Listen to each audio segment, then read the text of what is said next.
welcome to the Say So podcast. I'm Kaitlin. And I'm Darbi. And we are in week 3 of our Advent series, just talking about Jesus, celebrating his birth. We have loved just getting to know more of him and learn about him and spend extra time with him. Yeah, I agree. I've loved it. Kind of a slower change of pace, and it's been really sweet. Yeah. Dive into the Word.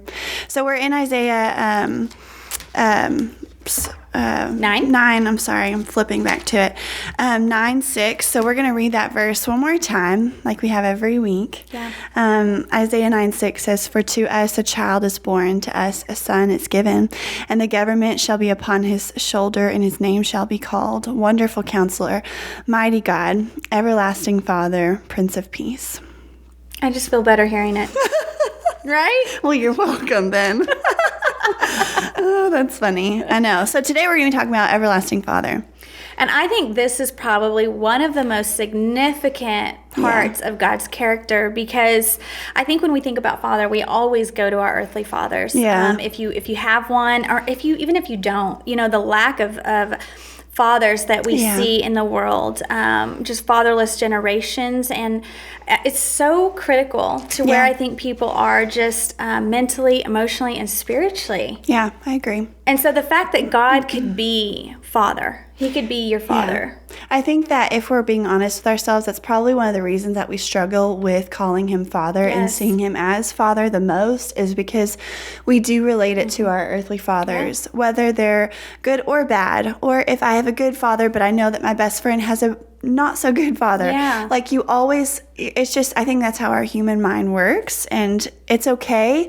But I think that that's where we have to just trust in the supernatural character of our Father. And so you kind of have to rework your brain constantly of, well, what I know to be of a father, an earthly father, is actually not descriptive or does not characterize our heavenly Father. Yeah. So that's why it's important to go back to the Word. So important.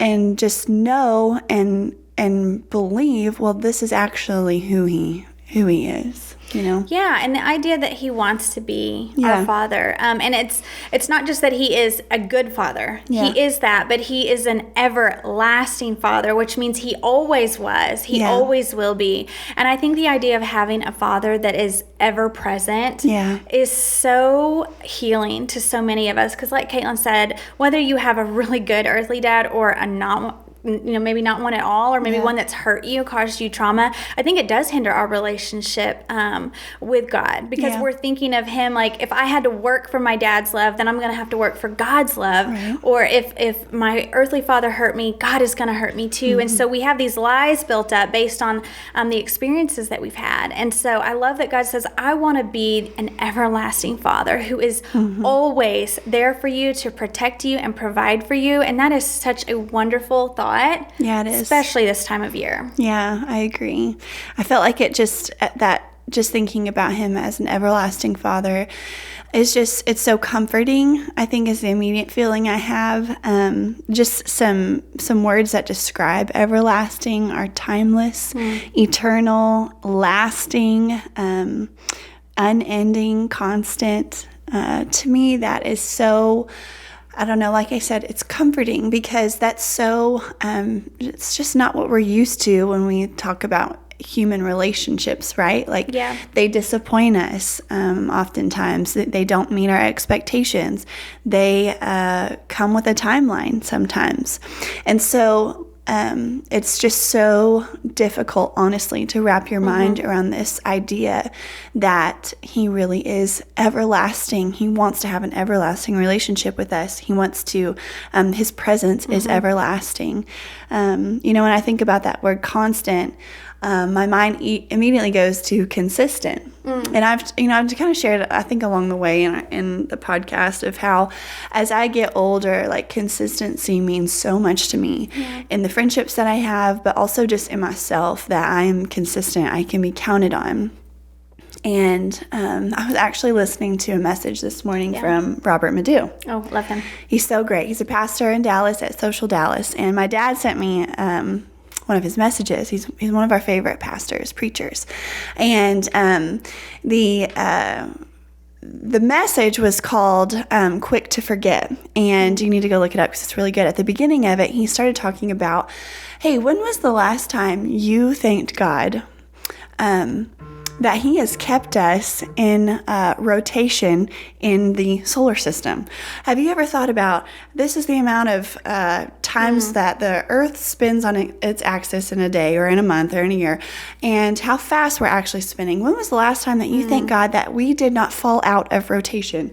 And he's like, never, right? You've never thanked him for that. And he said, you don't realize it because it's constant and consistent, and we take those things for granted. Yeah. And he just started talking about the nature of God, that there are so many things that he does and who he is that is consistent and constant, and we don't even give it the thought or the time of day. Yeah. And that lends my mind to think about being everlasting, that he is unchanging, that the word says that there was no beginning of him and there is no ending of him. He is eternal. And that means so much to me. That if I know that means so much to me in earthly relationships, then man, that means everything to me in my eternal relationship with my Father. That is so good. Yeah. I mean, he'll never leave you. He won't. Never. And so, I don't know. I feel like it's nice to hear, but it's the believing part of it. Yeah, and then, so if you don't have that personal relationship with him, then that really probably won't mean a lot to you, because what does that mean? He won't ever leave me? I don't know. But once you get in his word and you realize he's been here since the beginning of time, and he is still in your midst, like we talked about last week, then that literally means everything. It's so true. I was studying through this, and I was having to really go back and do this sounds silly, but I was doing some work with like little girl Darbi. So I had to have this conversation with her of like, Darbi, like when you were little, you could not have done anything more or less to make your parents love you. Like I felt like the Lord just said, Darbi, you were a good daughter, but even if you had been a better one, you couldn't have kept your parents from getting a divorce. Yeah. You couldn't have caused your parents to love you any more or less than they do. And the same is true for me. Whether you lead in a way or not, whether you do all of these things for me or not, you're still my daughter, and you're a good daughter. And my love does not change in that. And it just really did something for me when I could just sit with God and go, even as a little girl, God was looking at me going, you're a really good daughter. And I was there for you then, and I'm here for you now. And man, it just healed a place in my heart that just be able to just to know that God is that kind of a dad for me. Yeah. You know? He is. I love that, like, if you just think about his nature, if you look back at just the word, that there's so much evidence that he is greater than I think than we ever give him credit for, and he really does not discount the times that we fall short, that we sin, because he's bigger than it all. And so like I think our mind's like, well, man, what could I have done different so that this wouldn't have happened? Or what can I do to earn more love from the people in my life, or more love from the Lord? And the answer is just nothing. Like, it's nothing. There's nothing that you can do that, earns more love, more protection, more provision, more presence of the Lord. There's nothing. That is what everlasting means, is that it's constant, it's there, it's in full, you know. And it's cool that God knew even in Isaiah, when he wrote this scripture, that when he was going to send Jesus 800 years later, and even now for us 2,000 years after that, to know that we were going to be a people who needed an everlasting Father. Yeah. He said, I already know them. I know them, and they're going to need an everlasting Father. That is going to be so critical to how they see me, is to see me as this good Father, this everlasting, constant, consistent Father that is going to love them no matter what. That's right. Yeah. And he demonstrated that in giving in his own son. And I just think that speaks to the family, the design of the family, and how much God cares about the family unit. Yeah. And it's just all throughout Scripture that he was going to be the father, and he was going to be over the house, whether it's in a church house, it's in your family house. But God cares about the family. And I truly believe that God is trying to rebuild and reset the design of the family, because it's become so broken and so dysfunctional that it's brought this unhealth and this brokenness. And he's saying, no, my plan was always to have a good father, an everlasting father, and a mom and the kids, and it was going to be this beautiful thing that represented the wholeness of who I am as an everlasting father. And it even goes on to say, after Isaiah 9:6, it says, his ruling authority will grow, and there will be no limits to the wholeness he brings. No limits to the wholeness that he wants to bring. And I think it's so key in this, that it's through this everlasting Father. It's the Counselor. It's the mighty God, and next week's Prince of Peace. But I think we're going to see in these 4 parts, there is a wholeness that he's going to bring to his people through this. Yeah. Wow, I love that. Yeah, thinking about the family unit and his design for family to have a father and a mother, but the father to be the provider, the protector. You know, in my commentary when describing the everlasting Father, it said that is a benevolent protector. That's good. And I love that word protector, because we are so desiring as a people someone to protect us, someone to provide for us. And you know, when it talks about father, I think in the word too, there's a lot of the times that it would describe like a king, or it would say that the father of the time is talking about who is kind of over the people. And the Lord, you know, he is father, he is king of the Israelites, and now he's thankfully he's our king too, and our father too. And you know, so I think that was being a benevolent protector. That was the task of the king, to protect his people, right? We see that so much in Scripture, where it's like random things. How he confused the army, and so you know, he was able to protect the Israelites. Like, what does that even mean? I don't know. Don't have to know, but he protected them. He protects us now from things that we just never even know could have happened to us. And falling out of the universe. Not falling, exactly, because we would die. That's right. What would happen. But then also, it's not only the task of the king, it's the role of the father to be the protector. And, you know, so I imagine if the role of your father as protector was not met, you can't understand how the role of the God of the universe, why would he let that sort of thing happen? And the why, it's just never going to be answered, or it may not ever be answered. But I think that there's a resting that you have to choose, that you will rest in the fact that he is a protector.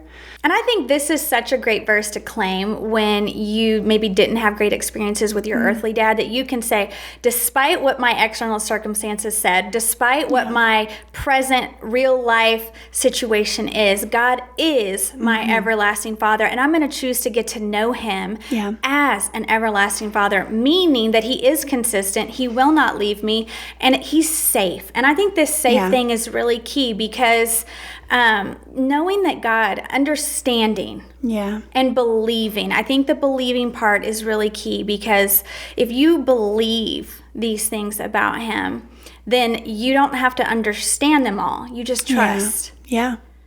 That's right. And that's when, you know, we've talked about faith and hope, and what are you actually putting your faith and hope in? We've talked about that a lot lately, because I think that that's something that we really do struggle with as a people is, well, if things happen in my life that don't make sense and my world comes crumbling down, well, where was your faith? Where did you have it? Did you have it in God, or did you have it in the expectation of what you thought would happen? Because when that thing doesn't happen, and when it's not going to happen 100 times more in your life, then your life and your world will crumble every single time.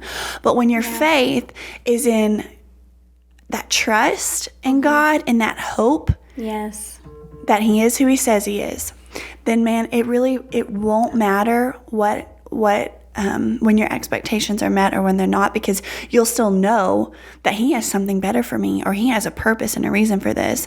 And that is it's so relieving, honestly, just like, because there are things that happen in your life that you can't make sense of it. It hurts so bad. It cuts so deep. It just won't ever leave your mind. And also sometimes you're like, Lord, you could it would not be that hard for you to make this all go away or for you to work this thing out. And when he doesn't, you're like, oh, I could totally just go climb up in my bed and never leave it again, or get so angry and stay angry and become bitter. Or I can say, okay, well, he's not doing what I thought he was going to do. So that has to mean that he has something better in store. And I hate that that's become cliche because that's miraculous. Yeah, absolutely. That is how he works, that there is something better. There is reasoning. There is a why. My little pea brain can't understand it, so I won't understand it, but I still have to trust. So I think today, ask yourself right now, can you honestly say that your faith is in God? That it's not in what you expect is going to happen with your life or with this situation or this friendship or this job or whatever. But is it really in God? That he really is good, that he really does have something better ahead. That's it. Yeah. I mean, faith pleases God. That's what pleases him. Not how well did you follow the rules or how many times did you go to church, but it's your faith. And so I think when things happen that we didn't expect to happen, that's when our faith really gets to show off. And that's where God's going to get the glory. I mean, listen, he doesn't get a whole lot of glory from a perfect life. Yeah. He gets a lot of glory from a life that just said, I trusted him every single step of the way. I know. And I love those lives because you can ask that person, well, 2 + 2 didn't equal 4 in this one. It equaled 10. And you're like, yeah, I know. I don't understand why either. But that's God. That's the whole concept of how did he turn 5 loaves to feed thousands? It doesn't make sense. It will never equal up with the Lord. And that's amazing. Like, we should be so thankful that it doesn't. And there's a provision in that. Yes, there is. That he provides like a father does. That no matter what. I mean, how many times do your kids, they probably take for granted that there's a pantry full of food. Exactly. Or that there's lights when they walked in. Or that it's hot or cold according to what they want. And so I think that's a similar way that we view God, is that we take for granted the provision he's already given us. And so then our faith hasn't really had to work in that. Yeah. It's in those hard moments that we go, oh, you're right. He did provide. And so I need to go look at all the ways he took care of me. So I know then that he's going to take care of me now. So maybe that's good practice for us right now, is to think about the things that are consistent in our life right now. That's another thing Pastor Madhu said in his message. He said, that chair that you're sitting in right now that you just happily just plopped down when you came to church this morning, well, it wasn't there at 4 o'clock this morning when someone came and set it there so that you could come and sit and hear a word and worship in this place this morning. This room was empty, but we have a team that came and set everything up so that you could come and worship the Lord. When was the last time you thanked them? It's not a shame thing. It's just like, oh, well, let me consider all of the things in my life that I take for granted because they are consistently there. And that is another thing too, is like, I think we take for granted people that are constant and consistent because maybe we perceive that as boring or, that's just standard them. But I think it's like consistency is something to really be thankful for because that's a person that can be counted on. And so maybe today we realize we just take inventory of our life and say, okay, where are the things that I have taken for granted. Absolutely. That are just there, or the people that I can count on. Maybe I just send a text and say, hey, I just want to thank you for your constant presence in my life. I really recognize it and I'm thankful for it. And maybe today we go to God and we say, thanks God for keeping us spinning. In the galaxy in just the right way so that we don't fall out and burn up. That's so true. No, it is. I mean, it's so simple, but it's so significant. It is. I agree. I wanted to bring up this verse because part of everlasting, which I don't think we'll ever comprehend, but it does mean timeless. So it does mean that it is not bound by human time, which, if you think about eternity, if I even go there in my mind, I'm like, you can't. What? No, that doesn't even make sense. I don't even get it. But I still trust that it's real, so whatever. But I love that there's some verses later on in Isaiah. It's Isaiah 57:15. I'll just start in 14 because that's kind of the beginning of the section. It says, and it shall be said, build up, prepare the way, remove every obstruction from my people's way. For thus says the one who is high and lifted up, who inhabits eternity, whose name is holy. I dwell in the high and holy place, and also with him who is of a contrite and lowly spirit, to revive the spirit of the lowly, and to revive the heart of the contrite. I think that verse, there's a lot that it says. One, I love the one who is high and lifted up, who inhabits eternity. What does that even mean? I know. Whoa, he inhabits eternity. Yeah. I don't know. I can't tell you what that means because it blows my mind, but it's in the Word and I believe it. Absolutely. We're trusting. We're trusting. What we don't understand. And then also, it says he is high and lifted up. He lives in the high and holy place, but he is also with the lowly of spirit, with those that are poor in spirit is what that means. And that's just what we talked about last week, that he is mighty and he is good and he is wonderful. He is everlasting, but he is in every detail of your life. That's so amazing to think about. Yes, it is. It's so comforting. And if it doesn't feel comforting to you, don't just stay there and say, well, that sounds good, but I don't believe it. Like, I think you got to ask questions. Go to people, maybe come to us and say, why is that comforting, Kaitlin? Why is that comforting, Darbi? Or go to somebody you trust and say, why does that comfort you?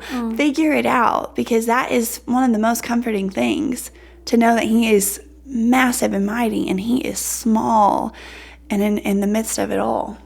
I know. I was thinking about when my older boys go out at night, they usually come home, after Mike and I have already gone to bed, because we go to bed early and they have a curfew. And so, but always, always, always when they come home, no matter if all the lights are out, I can hear them come in the door, because immediately my mom ears are hearing them. Yeah. And so I can hear them come in the door and it shuts, and then they walk and I can hear them step up each single stair, and they come up into our room, and it's of course dark, and they always come in and just give us a hug and just say they love us or whatever. And I just got this thought of, like, they just come up there because they don't have to. I don't tell them, hey, come tell me when you're home. Yeah. But I think they want to see that consistent. You are here. I am safe because you are here and you're in this place. And they'll come up in the dark. Like, they don't even need to turn on the lights, because they know I'm going to my mom and my dad. Yeah. And I don't need to see how to get there, because I know where their presence is. And so I'm going to go up there just to confirm that, yep, they're there. They're where I left them, and they still love me. And there's something so profound in that moment of just understanding that even in darkness, I can feel safe, because I know that God's presence is in that place with me, and I can feel safe there, and I can understand that he is still there with me. Yeah, that's really powerful. That's a really powerful thought. I know. It's bringing wholeness. Yeah. In the beginning of Isaiah 9, it talks about the people who walked in darkness have seen a great light. And for those who lived in a land of deep shadows, light, sunbursts of light. And there's joy that comes in that light. And so I think even for us that are walking in so much darkness, whether it's your own personal darkness in a season that you're in, or you're just watching the news, there is a lot of darkness. But I just think that thinking of God as a good father brings so much light to our lives, and his word does that as well. Yeah, I think I'd love to encourage you, if you are listening and you think, I love the idea of a good father, it's not what I had, or it's not what I have, I would just encourage you to find somebody to talk to. Maybe even just start praying to the Lord. Say, God, I don't understand why this happened to me. I don't understand why you're such a good dad, but you allowed me to have a crummy one. I don't get it. Will you help me in this? Because I think he wants to redeem the father that maybe you lacked, because he really is good. Yes. And he really does want to provide and protect for you in the way that maybe your dad didn't. And I think that the enemy would want you to stay in that place of hurt and of bitterness and anger, maybe resentment. Maybe you don't even talk to your dad anymore. But maybe you need to go and find somebody and talk to them about it. Seek wise counsel and read the word. And I think maybe just daily begin to decide that you're going to trust that God really is good. And I don't know. I love that. I agree with that. I think he wants to do that for so many people. Yeah. He wants to redeem the things that were taken away from you, the things that were said to you. And he does that. He does that step by step, little by little. He does that. And I mean, he's done that for our own lives. We can testify that he is a redeemer. That's also a characteristic of him. So, yeah, I think that's it, Darby. Anything else to add? I really don't. I just, I agree with what Kaitlin said. I just know for sure that so many people need healing in their lives, and they're going to get it when they see God as an everlasting Father. And so I pray this season, no matter what you're going through, that you would just open your heart to seeing God that way. Whether you've been joining us in this or you're reading the Bible on your own, just grab a couple of verses that you can cling to understand that He loves you so much that He sent His only Son for you. And so we're praying that for everyone and for ourselves. That's right. Christmas is coming up this weekend, and we hope and pray that you have a very Merry Christmas. We love you guys so much. We'll see you next week.